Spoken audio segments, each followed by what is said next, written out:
Good evening and welcome to Compassion Ministries. We are so excited to have you here with us tonight. I am Minister Kristin Johnson, and sitting with me is Minister in Training Jackie Jordan, Minister Tara Norwood, Minister Dr. Michelle Ratcliff, and Minister Stacy Hamlin. We have just come off of an amazing week here at Compassion. We had a women's conference called The Unveiling, the celebration of a new you. And we were poured into for 3 days, and we are so excited about the new thing that God is doing in all of our lives. So tonight, we are just excited that you are here with us, and we want you to just sit back and relax as we take a moment to share just a little from our hearts about the journey of motherhood. So sit back and take out your snacks and stay with us for the next 45 minutes to an hour. Let's get on the same page. Whether you are a mother that has actually birthed children, whether you are a spiritual mom or a God mom or a play mom or an auntie mom, then we think that you will enjoy being here with us tonight, because what we want to do is celebrate the maternal role in all of our lives. So I just ask that you just sit back and listen, and you can even participate in the conversations by typing in the chat anything that you may agree with, just so that everyone feels welcome and ready to join in tonight. I'm sure that most of you would agree that the journey of motherhood did not begin when you first had a child. I know for myself, I have been an aunt for most of my life. So long before I was a mother, I was an aunt. And as I was an aunt, I watched how my sisters and my mom and other people parented their children. And, we all have that idea in our mind that we're going to be the perfect mom and we're not going to make any mistakes or what we're going to do or not do. We've all seen those children in the supermarket that are falling out, throwing tantrums, and we're like, oh, when I have my kids, they better not ever do that. Or, if that was my child, that mom's not doing anything. And we have these preconceived notions that motherhood is easy, but it really is not easy. So I just want to take a moment for us to look back over our own childhoods and think about some of those things that we said we would never do when we became mothers. So I know one thing for me, and it may sound trivial to some people, but I said I would never, ever call my children from another floor of the house to come down and go get something to eat. Come fix me some ice cream. That was my mom's favorite line. And I swore that when I had children, I would not do that to them. How about you, Minister Stacy? What is that one thing you said you were never going to do when you became a mom? For me, the one thing that I swore, I said I would always try to not be, their best friend, but be their mother first and be their friend second. Mm-hmm. Because that's how my mom was with me. It was like we were like friends, like girlfriends. And I was like, I did not want that for me and my children. So I had to learn to set up boundaries in that area between me and my kids. I am their mother first and their friend second. Minister Michelle?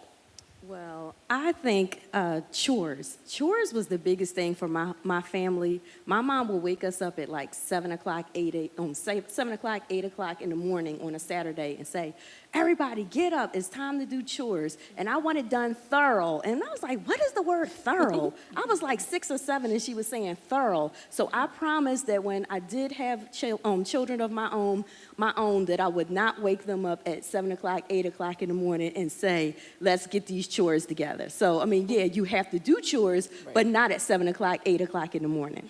Okay, all right. Tara? Well, for me, I wasn't having kids, so I didn't even have a thing that I wasn't doing. The having kids was the thing. All right, Jackie. Well, let's just set the perspective straight. We all have wonderful mothers, so we're not saying that you didn't do it right? But this doesn't come with a manual. Mm-hmm. So I'm just thinking we all had different size families, and it was 2 of us.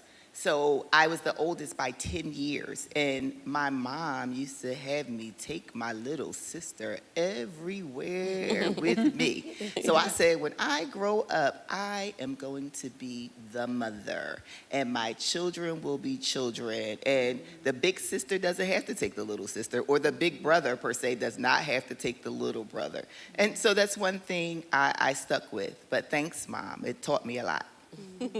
All right, so we all have those thoughts that we just express about, I'm never going to do this. But as you start going through the journey of motherhood, I think we started to understand our mothers just a little bit better.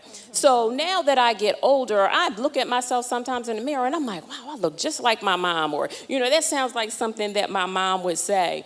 And the other day, I went to Michael's crafts for my mother because she loves to do crafts and I do not. And she's been trying to encourage me to find a hobby. So I went into Michael's and I went to buy her some yarn. And next thing I know, I had a whole basket full of yarn and crochet hooks and a book on how to make this and everything. And I said, oh my goodness, I am just like Jerry. I was like, I cannot believe this. I was like, so, have we ever had those, oh my God, I'm just like my mother moments? Let's talk about those. Minister Michelle. Well, every time I go to Home Depot or if I go to Lowe's or if I go to a nursery, I am buying a plant. Like I have 1 million plants in my house, every room of the house. And I grew up with plants. My mom was a plant lover. She's a florist. And I vowed, I was like, I don't care about these plants, growing up. But now I am a plant girl. I am my mother. I am truly my mother. All right, Tara. Yes. First of all, I can't get away from my mom. I walk by a mirror and I see her. I really kind of feel her on the inside. But one of the things I think that stands out for me is my mom could make something out of absolutely nothing. Mm-hmm. And so from early on, she was doing wallpaper, she was painting, she was putting stuff together. And that's me. There is nothing that I will not take apart, rebuild, redo, or remake. And I know I got that from her. Okay, Jackie? And so this is just a shout out. I'm a lot like my mother in my older years, but this is a shout out to those mother-like figures, right? So my godmother was really influential in my life, and we called her Aunt Mama. So I called her Aunt Mama, right? Aunt Mama Carol. So Aunt Mama Carol was notorious, right, for cleanliness. So cleanliness and how we cleaned it up and everything, how cleaned up the house. So I am an early riser. An early riser meant that we had to get up early in the morning and go to the laundromat. We shared those chores, as Michelle talked about. Mm-hmm. We shared the wiping down of the steps with an actual hand rag, So the young people now don't know anything about that. And one thing that she did teach me about myself was, like young ladies, you saw our little TikTok video, hopefully you saw it. You better not ever come out the house without your hair done, So it's just different things that you pick up along the way. It doesn't always have to be your blood mother, but those women that were very close to you and how you pick up those things. Okay. Stacy? I'm more like my mother now in my older, later years. I started going to the market super, super early in the morning, and I cannot get a senior discount, but I just find that, it's nobody in there, and I can get in and get out and go home and prepare my meal like she used to do. So I'm learning that, I'm finding myself doing that in my later years. Mm-hmm. All right, so shout out to all of our Yes. moms and mom-like figures that have taught us something. Yeah. I have a really good friend who doesn't have any children of her own, and she always affectionately calls me Super Mom. So she's like, Super Mom, what are you doing now? All through my career, we started teaching together, and while I had my children, I was going to school and I was doing it. She's like, Super Mom, I can't keep up with you. Come on, Super Mom. We laugh about it. So I just want to talk about some of those times where you actually feel like you have superpowers, to kind of get through, some of those busy times. Like for me, and do not try this on your own. I remember when my daughter was a newborn, maybe 4 weeks old, and I had someplace to go, and my son had just turned 3. And we were driving down City Line Avenue. My daughter wanted to eat, and she was screaming at the top of her lungs, but I had to get wherever I was going. So I was like, all right, sometimes my son would help me out and sometimes he wouldn't. So I said, look, I can't take the screaming. I'm crashing my car.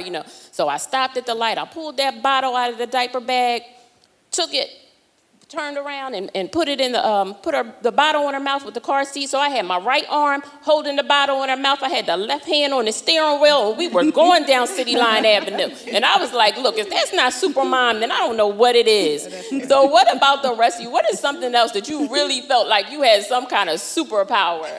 Stacy. So for me, I would say I was like a super grandmom at one day at Chick-fil-A and trying to give my granddaughter a nugget or a French fry. And all of a sudden, she started to choke, but the car was still in reverse mode, and I didn't realize it. So I hopped out the car and pushed the car door open, only to jam it so hard that Travis had to come and help me close it. And it did not even close because he had to drive with it halfway open. So that was really, really, I was thinking I was super grandma because I don't want my granddaughter with no one else but me. And so that was my super grandma moment. Okay, Michelle. Well, while we were practicing for this, my daughter overheard us. And in the background, she was like, well, Mom, you didn't do anything wrong. I'm like, what? I couldn't believe she actually said that, the grief that this child gives me. But I actually received 2 whole degrees while this child was being, raised. And I found that I am a super mom because I would get home, do homework with her, play with her, make dinner, make sure she had her bath, read to her, do all of these things that moms have to do. And then 8 o'clock, I have to shut the door and then go in and study and do my homework for school. And I kept doing this like year after year after year, and she didn't miss a beat. All her dance classes we were at, all her dance recitals, anything that she had to do, I still was able to do that and still achieve my particular goals. And I just found that to be super. That's a super woman. Anytime you can do the things that your child needs, making sure that her needs are met and still meet your dreams too. So that's my super mom story. Great. Tara. Yeah. So for me, similarly with Michelle, when I decided to go back to school, my daughter was probably already 3-4 years old. And she was my inspiration for going back to school. But during that period of my life, I was still working full-time as a single mom, dealing with depression and trying to get my degree. So I can remember when it came down to the wire, that last night when that last paper was due by 11:59. And that child sat there on the floor at my knees the whole time while I finished that paper. And in that moment, I felt like Supermom because I didn't believe that I was able to get all of that done and still raise her and do everything else that it takes. So, yeah, that was my moment. Jackie. I just applaud all my super moms, super friends over here, right? But I put my cape on every day when my children were growing up. I'm a mom of 4. When you go from being a mom of 1 to being a great big family because you have a set of twins next, it's like super huge. So when it's super huge like that, what do? I'm left home and, at the time I was married, so I had 2 dogs, right, that were under 6 weeks old, so they, were not potty trained, in the cage, out the cage. I had a 2-year-old, and I had these infants, 2 of them at one time. And I remember it was something going on, and they had to get to the doctors, and there was no one there to help me. And I'm never leaving out the house with these twins by myself because it's just too much work with twins and an extra child.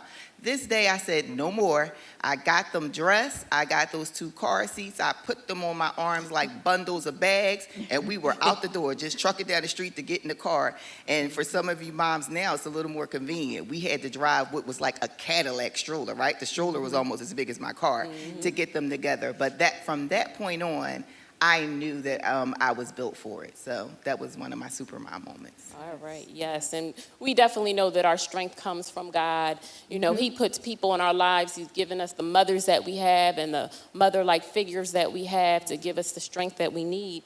But what about those times when things are just hard and you can't find it within you to just power up and just keep on going, but you have the little ones looking at you and you have they're like, Mom, I want this, and you're just, sometimes so tired that you just don't know how you're going to do it. I remember one time my children were a little older, maybe 10 and 13 or something, and I was going through a separation, so their father was not in the house with me anymore. And we would go to school, the kids were at school with me, and I would pick them up, and I had a really, really bad day. And I remember coming home, and I just wanted to talk to my mom. So I told the kids, I said, look, just go ahead in your room, watch TV, and I went into my bedroom, and I just called my mom, and I just cried, and I just let it all out because I couldn't muster up that super strength to put on that brave face for my kids anymore, and who are those people that you go to when you're not super mom? Who do you reveal yourself to that you're saying, listen, my power is dwindling, and you don't even have to say it. When they hear your voice, then they already know. And for me, that is my mom, my older sister, Linda, my spiritual mom, Marcella, and every one of these ladies, these Jawns up here on this stage has been there for me during different seasons of my life. And sometimes I don't have to say anything. It's when they don't hear from me, they know something's going on. So let's talk about some of those people in your life, when everything isn't good, Who can you reveal yourself to? Jackie? So I'll just think about a moment where, and this is, my mom, of course, is always there. She's always there to dry a tear. She's always there to hear the story. But again, my mom is already a super mom, so I get my strength from her. And sometimes it's not easy to talk to a person that's as strong as you are. And so I just remember one day coming home from work, like you said, the day was hard. I've had it. I'm tired after dance, after basketball, and everything else. I still have to cook dinner and move on for the day. So I sat outside my car, and I was just sitting there looking at my house saying, oh, this needs to be repaired. That needs to be repaired. Oh, I can't, what am I going to do? And my neighbor, which became like a surrogate grandma to me, knocked on the window. She said, what are you doing? And I was like, just thinking. She was like, there's only one day and one day. Take one moment out of this day. She said, get out the car and come have tea. So when I was having a bad day, she would know. And because sometimes I would just sit outside of my house like, I don't want to go in there with them, But she would say, come over and have tea. And I would go over and have tea with her and talk to her. And not about anything about maybe even what was going on, but she would make me feel just much better. Okay. Tara? So I have a few people that are there for me. Of course, all of you guys. But my mom and I have a routine where when I get off work, I call my mom on the way home. So, it's that routine that helps keep me going. And when I break that routine, then she's calling me. Did you forget about me? She didn't hear from me. Something's wrong, and she knows it. But I also have who I call my Mama Janie. And my Mama Janie came to me through work at University of Penn. And she sends me the most encouraging messages at the right time. And she'll, send a message like, baby, you all right? You and baby girl all right? And so it's good to have those people in your life who know you and they know what it is that you do on a normal basis. So when you do slack off, they're right there to check on you. And so that matters a lot for me. Okay. Michelle? So my mom is this strong, battle woman. She's a warrior, really. She raised all 7 of us, with my father, of course, but she was the one who made sure everything worked. The lights were on, the gas was on, whatever. And so I always felt not ashamed, but it was difficult for me to go to her if I had a problem because she's strong, so that means I have to be strong. Yeah. But somehow she always sensed when something wasn't going correct. And she would just give out this wisdom in her own crazy, witty way. She curses a lot, so she'll just go off and say whatever she gotta say. Like, she has no filter. She just says what she has to say. But when you can pick out everything that you need to pick out and strengthen yourself from it, it's amazing, because she always has this great insight. Like, it just comes out of nowhere. So whenever there were tough times or hard times, I knew that I could talk to her, but I didn't have to say exactly what the problem was, because she just would sense it. Like, even this morning, like, she would just sense that there was something going a little strange, or something was going off a little bit, but she would always find a way to just impart her knowledge regardless. Like, she would make sure she imparted her knowledge. Yes. So that was one person. And then my grandmother, as I was growing up as a child, my grandmother was always there she was just there to comfort me. So my mother was a person who was always busy, always making sure things were straight in the house, and, that person. But my grandmother was more the nurturing type person. So I had the best of both worlds. I had the strong person, the warrior, and then I had the nurturer too. So I have the balance of the two. Stacy? For me, I would say it was my grandmother, my mother, and then when I came to the Church of Christian Compassion, the Lord just allowed me and Minister Andre Lifford to connect. And it was out of nowhere when I was absolutely going through. And I remember just asking God, who can I go to? Who can I connect with? And he allowed me to hear his voice and allowed me to give her a call. And we've been connected ever since. If I needed anything in the midnight hour, she would absolutely be there for me and my children no matter what. So I just want to say that she is the one that took me further further than my mom had. It was like stages. And so on this side, the spiritual side, she just showed me some things, and she groomed me to be the best woman that I can be, along with my mother and along with my grandmother as well. So each and every one of them imparted little nuggets that I take away to this day and stand on. Yes, so we are so grateful for all of the people in our lives that have been able to impart into us and make us the women that we are.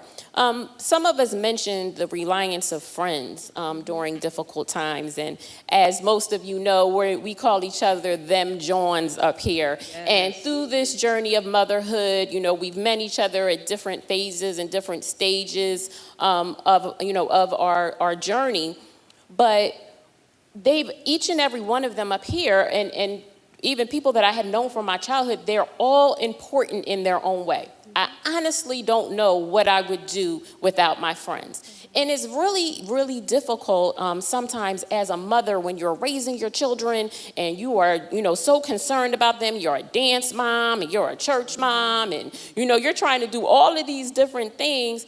And it's really easy to say, like, well, wait a minute, what about me? When is that time for me to go out and have fun? If you're married, when my children were young, I was married. So you're trying, like Stacy and Michelle, you're still trying to be a wife, and you're trying to do all these things, and you're trying to work, and you're trying to grow. If you're single, you're trying to date, and you have these kids, but where is that time where you just want to have fun?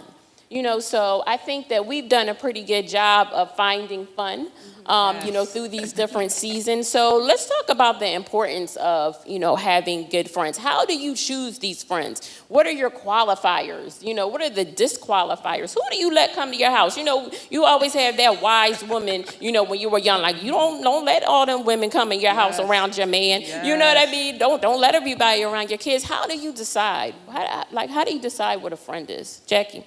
I really didn't decide for some of you up here. You decided to choose me, like Stacy. She didn't choose me.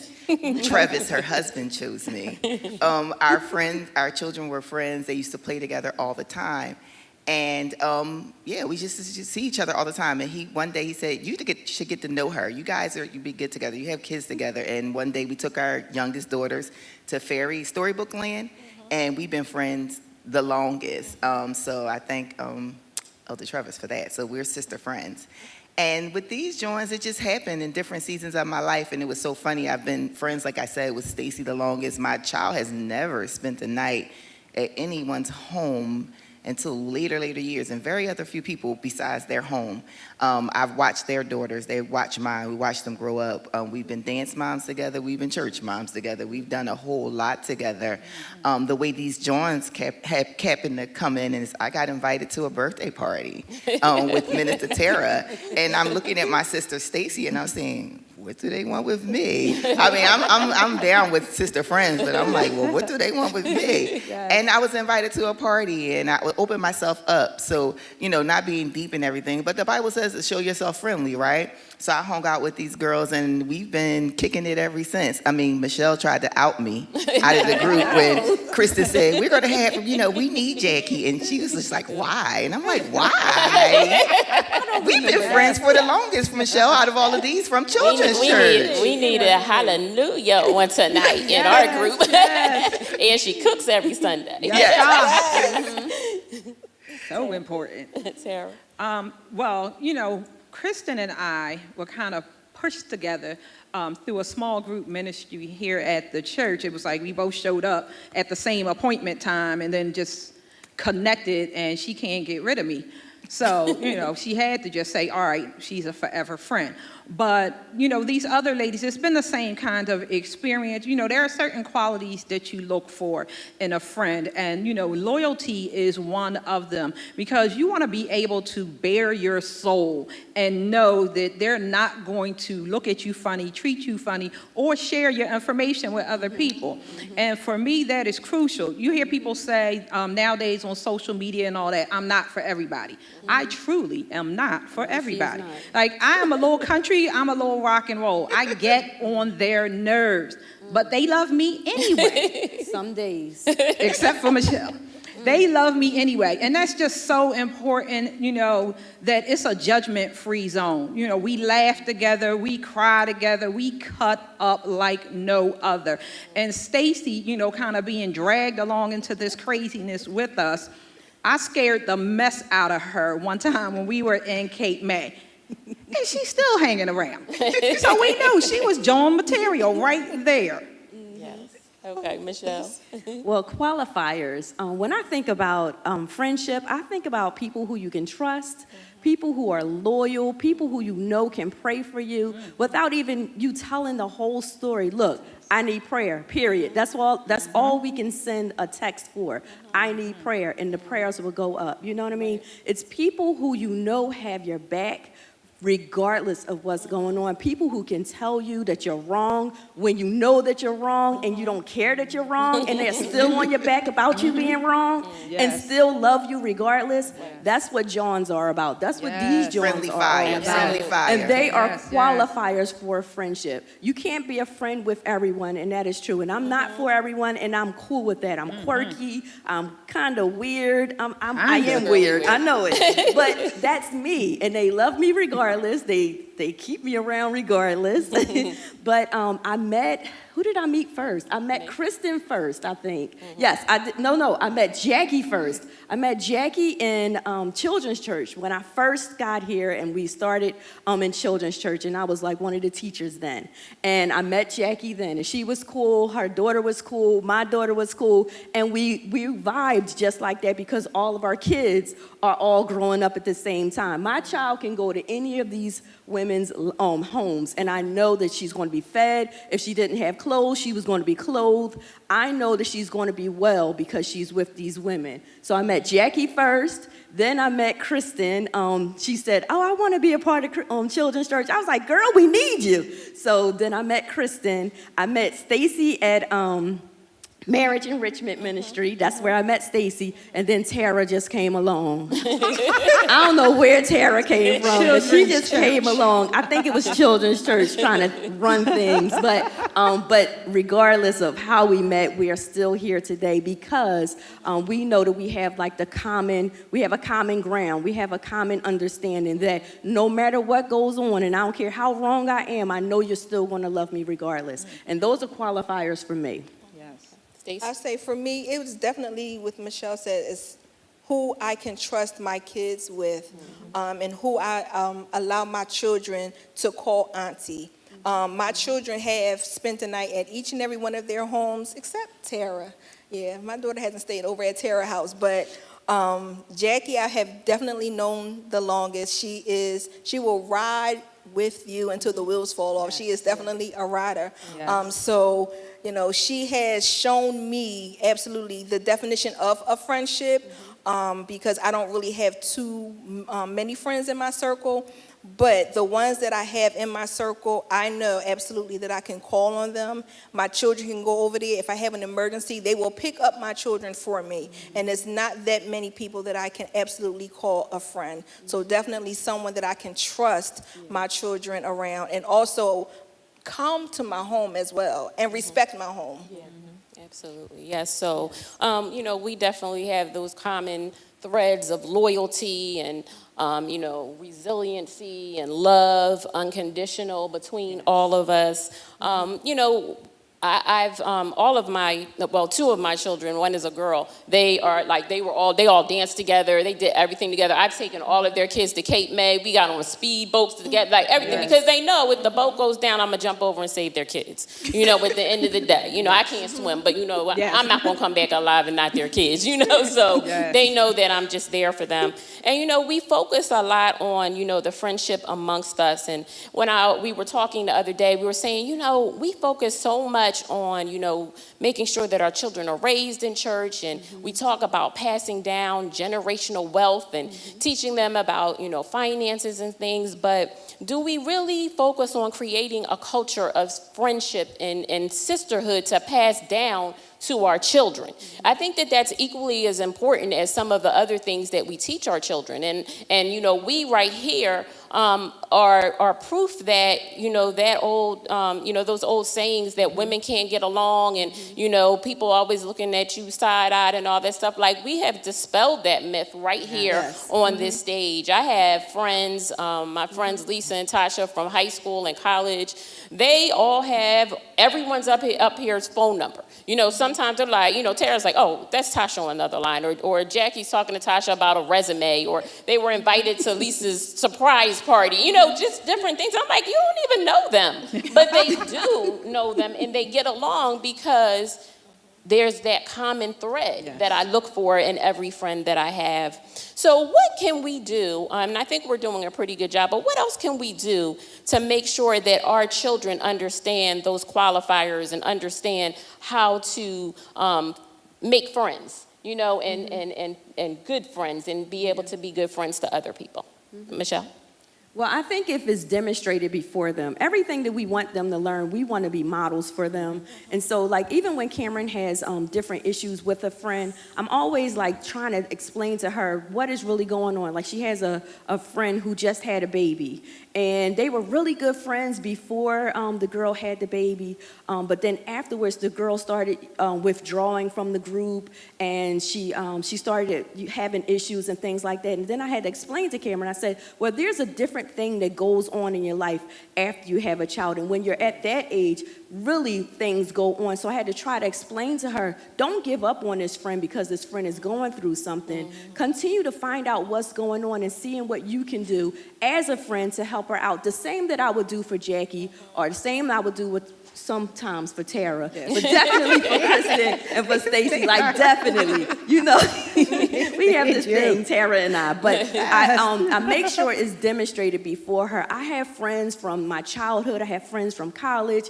friends from high school, and my daughter knows them, and she calls them aunt whoever, so she understands that, friendship has a longevity, and you have your ebb and flows, you have that emotional roller coaster that you're going to go through. Some days you really love her, and then the next day you really can't stand her, but that's still your friend. So I think I think that if we continue to demonstrate and model before our kids what true friendship really looks like, and then also trying to be a friend with them, not a friend like that, but showing them what friendship really looks like. Okay. Stacy? Demonstration is key, just like Dr. Michelle has said. I have two daughters. Actually, I have a son too, but my two daughters, sometimes I look at them and I'm like, why don't y'all have friends? Because I'm a very good friend. I'm a caring friend. I'm a nurturing friend. With my younger daughter, she do have some friends, and then somebody's birthday was coming up and they went all out for her. So I'm like, well, what are y'all doing? What are you doing? And she's like, nothing. And I'm like, So I'm trying to help her to not be a taker all the time, but to be loving and caring. What you want somebody to do for you, you also, should display that. It goes both ways. You can't do something for one person and not do something for another. So I'm trying to help her to see that you have to be able to, just do something for your friend. If you don't have the money, then you can just take a drive, get a card, a dollar store card. It doesn't take that much to show someone that you care. So I'm just trying to help them to see that you need friends. You can't be always by yourself, or you can't be always with me because I have these Jawns. I'm a Jawn plus, so I have them, and they can't always want to go out with me all the time because I'm going out with my Jawns. So I'm just trying to help them to see that you need friends. You cannot be out here by yourself like that. Great. Tara. And that is so important. The modeling is it. You really have to show them, because a lot of times kids don't listen to what we say. They listen to what we do. And I know for myself, my daughter trusts these ladies. And I can remember when I was going through a season of illness. Taryn would get on the phone and she would text or she would call Michelle or Kristin to let them know that, her mom wasn't doing well. But the other side of that also is that we have fun. And my daughter knows we have a good time. And she sees us and she's like, well, Mom, can I go? No, you can't. I'm with the girls. You can't do that. But she sees that not only are we Christian women and mothers, but we still have a good time, let our hair down, have good, wholesome fun. So, it's important. Again, they're watching us and that's how they learn. Jackie? I think what's really important that we model is conflict resolution. As we stated, all of our girls have grown up together, a lot of them, and some of them have had conflicts. They were very good friends. They had to spend the night with one another, parties, celebrations, everywhere. But what do you do when your kid isn't invited and all the other kids are invited, or vice versa? And I think as parents, we had to model that too, right, Michelle and Stacy? The girls had some falling outs, but we're still friends. And we're not getting in the middle of what you guys are doing right now. At some point, you're going to figure out how to fix this and where you need to be as friends. Some friends are very close, some are distant, but you guys are going to need to figure that out. And I think they found their common ground and they're all well and good and it's all good with them now, but it's just something too you have to model. As Tara said, everybody's not for everybody, but that doesn't mean that we still can't love and care for one another. And so I'm glad to say that we always model that as well. Just because you aren't besties or you aren't a Jawn, it doesn't mean that you're not cared about or you still can't be a close friend.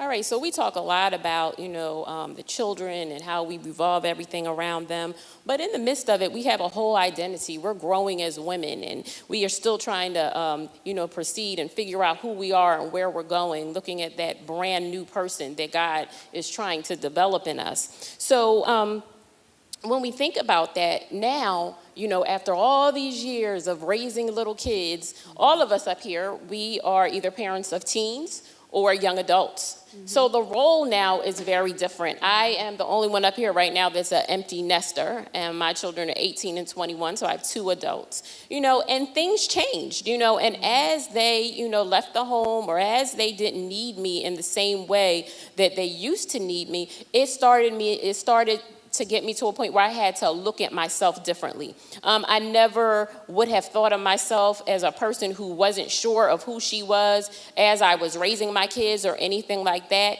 But it's almost like when you think of a Jenga puzzle and, you pull out that one little log and either it can crumble or it'll stay there. And I got to that point where I was like, okay, either I'm going to crumble because they don't need me like they used to, or I'm going to find a way to stay standing.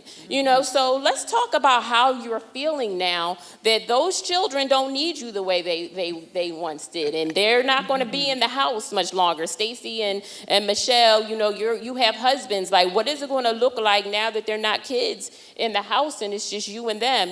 What is it going to look for us that are single, that are, that are looking maybe to, be married again? So what does that look like? All right, Michelle, I see you have a lot to say about this. I cannot wait. Okay, I cannot wait. wait. I'm like counting down the days. I'm all organizing things. I've been telling Cameron what she needs to do, trying to get her prepared. I'm like, girl, you need to learn how to cook. You need to do this. You need to do that. You got to take care of yourself when you are in your dormitory. Yes, or your apartment. Like Cameron is 17. She'll be 18 in a couple of months. She'll be going to college next year because she's a junior this year. Straight A's, 2 jobs too. But what I cannot wait for is for my child to be out of my house. And not like that, like I'm trying to kick her out to the curb. No, that's not even it, because I know I'm going to be there playing in the background. Like the apps that we have on our iPhones, you know, they are still playing in the background. That's how I'm going to be, but I just cannot wait to just be in the house with just me and my husband and a cat and dog, of course, but it's still going to be just us in the house. And I keep on thinking about what am I going to do once Cameron is out, and I keep thinking about it like I've been doing the same thing. Like although my life revolves around my family, my life still revolves around me too, because I've compartmentalized my life to the point where I have boundaries where I know you get this amount of time, I get this amount of time, you get this amount of time. Like that's just been my life for all of my life. So I don't feel like I'm going to be that person that once she's gone, I'm going to be like, well, what do I do now? I'm not going to be that person because I've been doing certain things while she was still there. But I cannot wait. I cannot wait. But anyway. All right, Stacy. Well, I was an empty nester for just a little bit, so I had just a little bit of that experience. And I tell you, it was so peaceful, so peaceful. But now she is back, and she's like, well, what are we going to eat? And I'm just like, I don't have to feed you. I got to feed me and my husband. I don't have to feed you. You know, but when she is completely gone, you know, I will be able to have my extra room back and be able to have a whole lot more space. But right now, I'm just trying to help her, you know, to understand that, you know, once you are out, you know, you are out. And that means you have to be able to do what you have to do for yourself in order to maintain being out. That means preparing your own meals, and that means making sure your area is clean, you know. And she's 19 and she, you know, still not there yet, but, you know, while she is back home, my job now is to prepare her for the world. Yeah. Yes, Tara. I think this pandemic really prepared me for that time where Taryn will exit the household. She's only 16, so I do have a couple more years left. But her and I have been so close all of these years that my friends joked with me that, oh, you're going to be right there at college with her. But through this pandemic, she spent a significant amount of time over her dad's house. So I had to really learn what to do with me when I was in the house. It's me and the dogs that I call my boys. And I realized, hey, I enjoy it. I really enjoy, and I'm not one that cooks. These ladies are awesome with that sort of thing. They cook for their kids and all. I'm not that one, so that was not my challenge. But I put her toothbrush out in the morning. I put her washcloth out in the morning. All of that kind of stuff. And then I realized, hey, you can just do this for yourself and find something else to do with your time. So, you know, I've created more projects for myself to do. I take time to soak in the tub, you know, all in preparation for just being able to do me. So now I'm looking forward to her exiting the home. Yes, this is my exodus. Yes. Redeeming the time. I'm 4 out of 4. She's on her way out the door. We only have about a couple of months left, and I'm excited. So at the end of the day, like you said, I'm excited, but I've been working on some things to figure out who I am beyond being, hey, John 2's mom, hey, everybody's mom, you know, or whatever. I am, you know, Jackie. I have an identity. I had an identity. I realized that I love live music. I still like to cook, so I'm going to have to figure out how to scale it back, and I guess y'all probably can help me because they come over and eat all the time. But I have to figure out how to scale that back and, you know, not be wasteful with cooking and stuff like that. But I'm looking forward to it. I'm looking forward to having extra space. I'm looking forward to not wiping up anybody's toothpaste stains off the mirror in the bathroom and all kinds of stuff like that. Just having my own quiet time. And as Michelle said, just like those apps in the back, I'm going to still be back there, but fly, have your wings, and do your great thing. Okay, all right. So as we come to an end, I just wanted to know, as seasoned moms, do you have any life hacks for those younger mothers that might help them out as they're going through? Life hacks, just things that make things a little bit simpler. We only have about another minute, so really quickly, Michelle, you have something to say? Be you, follow your dreams. Yes. Whatever it is that you have always wanted to do, go for it. You can still do it and have children and have a husband or a relationship. You still can go and do it. Just go and do it. Yes, Stacy? Have patience with the children. Be you, and make sure you are always praying and asking God for guidance and direction as you, as you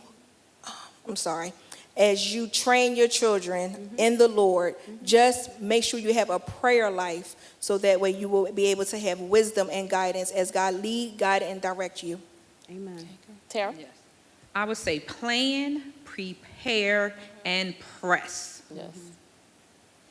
I'll add another P to that. Plan, prepare, press, pray, and aluminum pans. Amen. You need to prepare meals in aluminum pans. Yes. It gives you back your time. When you come home, you pop them in the oven, redeem some time. Okay, yes, and I would say, teach your kids how to do what you don't like to do.